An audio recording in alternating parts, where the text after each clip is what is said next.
Don't just live for tomorrow, or just live in yesterday. Just be glad for all you have that's in today. Hey everyone, Connie here, and welcome to my blind reaction to My Hero Academia Season 5, Episode 8. So, last time we got started with our match of Ida and everything. We had a little discussion beforehand as well with Bakugo, Deku, and All Might. But it was still mostly centered around the next match. We have a guy on the opposing side who can kind of soften things. Pony is there with her horn cannon. And there's a guy who can spin his body parts real fast to like kind of create these like gyrating drills that he can use as weapons and stuff. Really interesting team there. Our heroes, we have like Ida, we have Ojiro, we have Todoroki. Why am I blanking on like the fourth members of each team? Is it Shoji? Maybe it's Shoji. I don't know. Either way, we're just not going to waste any time. We're going to get into this because I really want to see what's going to happen. We did see Ida break out of the ice using his new upgraded abilities and everything, so that's really cool. We'll see what happens, though, as this fight continues. As of now, I don't really know which way it's going to go. So let's just get this going. Let's just get this started and find out. When the screen fades to black, pause this redirect and go to the description below. Follow the link to the reaction, and after you watch it, come back here to the redirect and resume play. Because after it fades to black and then fades back in, everything from that point forward will be my afterthoughts and will contain spoilers to the episode. So, that being said, thank you so much for tuning in, and I will see you at the reaction. And we are back, and we'll begin with spoilers in 3, 2, 1, now. So, that didn't go the way I thought it was going to, but then again, I didn't know how it was going to go at all. As I stated multiple times, I had no idea how that was going to end, and I definitely didn't expect a draw. But that keeps it even, because we've had one, as I said in the reaction, we had one Class A win, we had one Class B win, and now we have a draw. So both sides are even, and there's 2 matches left. The next match is Team Bakugo versus apparently Team Setsuna. And apparently Setsuna's a big powerhouse of Class B as a recommended student. So I guess we'll see what happens next time, and especially with Bakugo's apparent plan. But as for the rest of this, both sides were pretty even. Ida and Todoroki definitely had shown that they're stepping it up a notch, but both of them were still able to be matched. Todoroki by Tetsu and Ida by Mudman. I can't remember his actual name.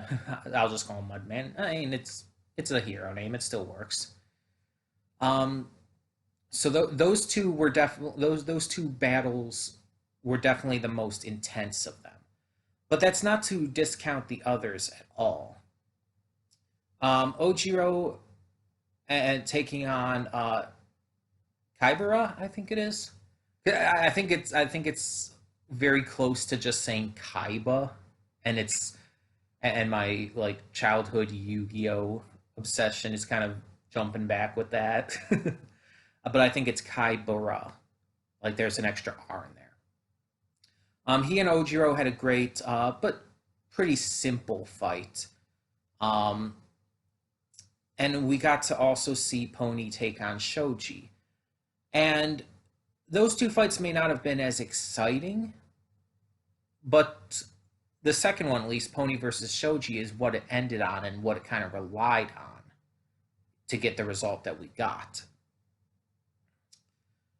And as was pointed out, the idea of like running away and waiting for extra help to arrive is a valid strategy as being a hero.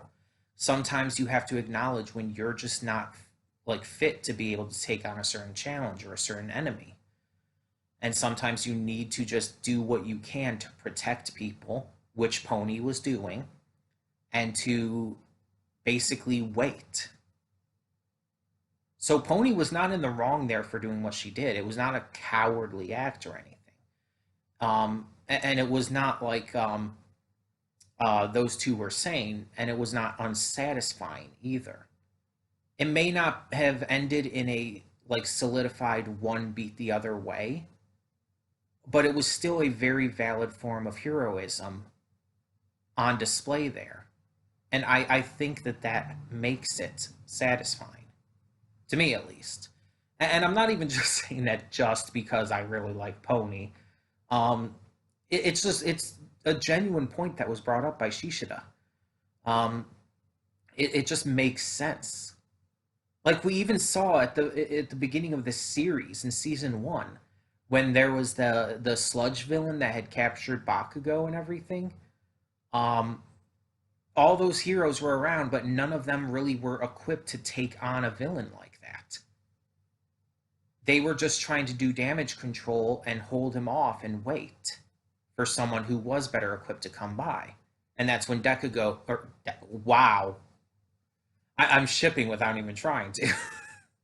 I would never ship that, by the way, but just saying.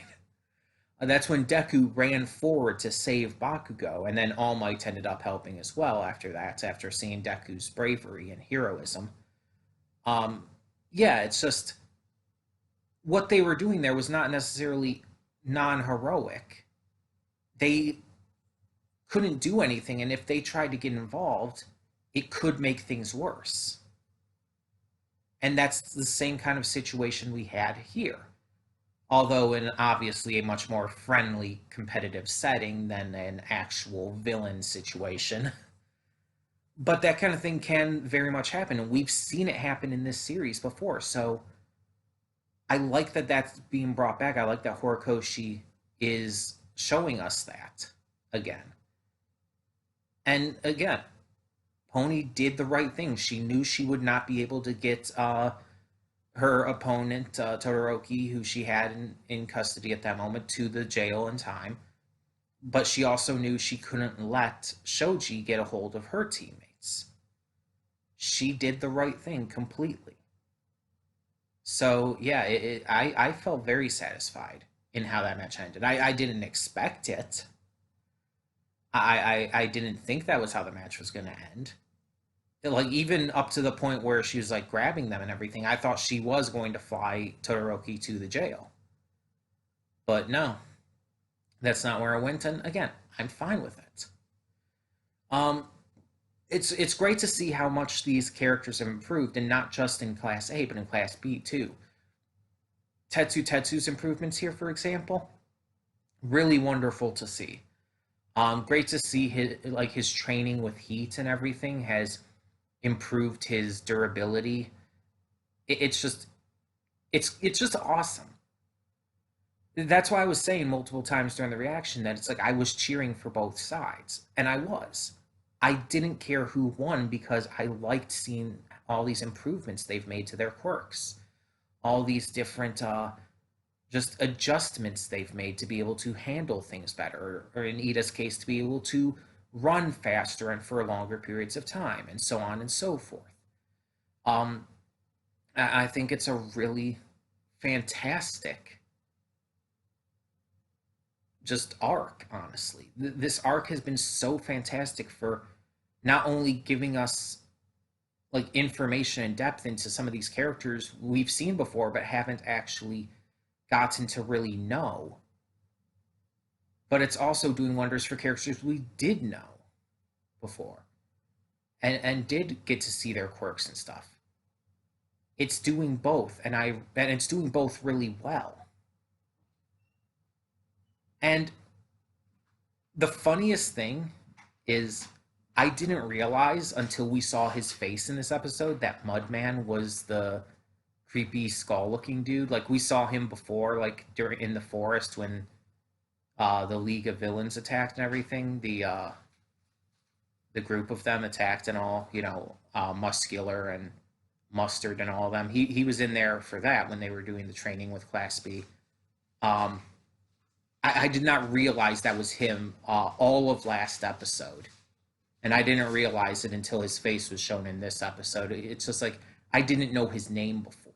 So it was like that didn't click with me. And he was wearing the helmet, so I didn't know what he looked like. I did. We never knew what his quirk was either before this. And again, that's part of the big positive of this arc, getting to learn more about all these different characters, getting to actually see a lot of their quirks. And I'm excited for the next episode, or 2 episodes. It's probably going to be another 2, to see what this Setsuna girl can do. Because I've seen art of her before on social media. I don't know anything about her or her quirk, but I've seen art of her and I know that she's a fan favorite. I know people really like her. So I'm really interested to see what she can do, especially as someone who was recommended to the course. So that's a big interest factor for me. But that being said, in the meantime, tell me in the comments below what you thought of this episode of My Hero Academia, and thank you so much for tuning in. For now, I'm Connie, and I'm signing off. See y'all next time.